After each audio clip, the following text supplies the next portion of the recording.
Intelligence bureau, ministry of home affairs, government of இந்தியாவிலேருந்து ஒரு notification வந்திருக்கு. இது பார்த்திங்க அப்படின்னா மல்டி டாஸ்கிங் ஸ்டாஃப், அதாவது எக்ஸாம் வந்து 2025. இது பார்த்திங்க அப்படின்னா வேக்கன்சி எவ்வளோன்னு பார்த்திங்கன்னா கிட்டத்தட்ட வந்து ஒரு 362 வேக்கன்சிஸ் வந்து விட்டுருக்காங்க.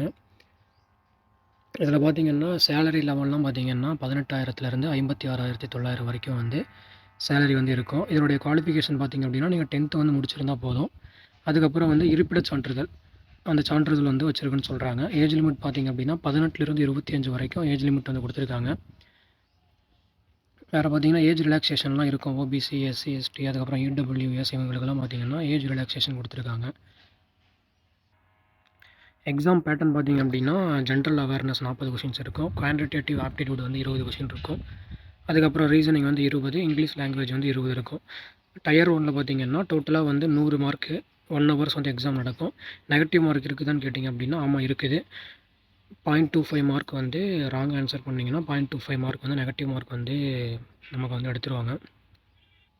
அதுக்கப்புறம் டயர் 2 எக்ஸாம். டயர் 2 அப்படிங்கிறது வந்து 50 மார்க் இருக்கும். இதில் வந்து பார்த்திங்கன்னா நீங்கள் வந்து குவாலிஃபை மார்க் மட்டும்தான். நீங்கள் வந்து 20 மார்க் எடுத்தால் மட்டும் போதும். பட் ஆனால் வந்து நீங்கள் டயர் 1ல் நீங்கள் கிளியர் பண்ணிட்டீங்க அப்படின்னா அந்த ஸ்கோரை தான் வந்து பார்த்திங்கன்னா உங்களுக்கு வந்து ஃபைனல் மெரிட் லிஸ்ட்டில் வந்து எடுத்துப்பாங்க. டயர் 2ங்கிறது ஜஸ்ட் குவாலிஃபை பண்ணால் போதும். 50, 20 எடுத்தால் போதும். அதுக்கப்புறம் எக்ஸாம்ஸ் சென்டர்லாம் பார்த்திங்கன்னா நம்ம தமிழ்நாட்டில் பார்த்திங்கன்னா சென்னை, கோயம்புத்தூர், மதுரை, சேலம், திருச்சிராப்பள்ளி, திருநெல்வேலி, அதுக்கப்புறம் வேலூரில் வந்து போடுவாங்க. எக்ஸாம் சென்டர்ஸ்லாம் சூஸ் பண்ணிக்கலாம் நீங்கள். செலெக்ஷன் கேண்டிடேட்ஸ் பார்த்திங்கன்னா அதான் நெகட்டிவ் மார்க் இருக்குதுன்னு சொல்லியிருந்தேன். 0.25 மார்க் நெகட்டிவ் மார்க் இருக்குது. டயர் 1ல் பார்த்திங்கன்னா அதை வச்சு தான் வந்து நமக்கு வந்து செலெக்ஷன்லாம் இருக்கும். டயர் 2ங்கிறது ஒன்லி எலிஜிபிள் மட்டும்தான். 50க்கு வந்து நீங்கள் 20 எடுத்தால் போதும்.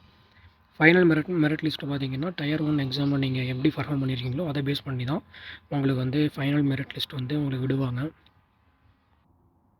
அதுக்கப்புறம் பார்த்திங்கன்னா அப்ளிகேஷன், அதாவது ஆல்ரெடி வந்து 22/11/2025 ஓப்பன் ஆகிருச்சு. பார்த்திங்கன்னா இன்றைக்கி வந்து 10 நினைக்கிறேன் டேட்டு. ஸோ இன்னும் நமக்கு வந்து ஒரு 4 டேஸ் தான் இருக்குது. அதுக்குள்ளே நீங்கள் வந்து அப்ளை பண்ணிடுங்க. லேட்டாக வந்து நான் வீடியோ ரெக்கார்ட் பண்ணிடுங்க. அதுக்கப்புறம் பார்த்திங்கன்னா பேமெண்ட் வந்து கடைசி 16/12/2025 தான் கடைசி டே. அந்த டேக்குள்ளே நீங்கள் வந்து பேமெண்ட் பண்ணுற மாதிரி இருக்கும்.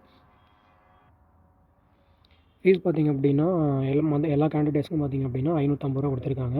இதுவே வந்து பார்த்திங்க அப்படின்னா எக்ஸாம் ஃபீஸ் வந்து 100 ருபீஸும் அடிஷ்னலாக பார்த்திங்க அப்படின்னா ப்ராசஸிங் ஃபீஸஸ் வந்து சார்ஜஸ் வந்து 550 ரூபா வந்து இருக்குது. டோட்டலாக பார்த்திங்கன்னா 650 ரூபா வந்து இருக்குது.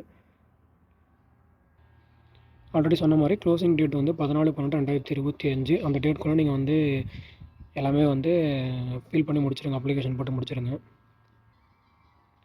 எஸ்சி, எஸ்டிக்கெலாம் பார்த்திங்க அப்படின்னா அதுக்கப்புறம் PWD candidates, ex service man இவங்களெலாம் பார்த்திங்க அப்படின்னா 550 ரூபா மட்டும் பே பண்ணால் போதும். மற்ற எல்லாத்துக்குமே பார்த்திங்க அப்படின்னா 650 ரூபா பே பண்ணணும். லிங்க் பார்த்திங்க அப்படின்னா டிஸ்கிரிப்ஷனில் கொடுக்குறேன். 10th முடிச்சிருந்தீங்கனாலும் இப்போது இதை அப்ளை பண்ணலாம்.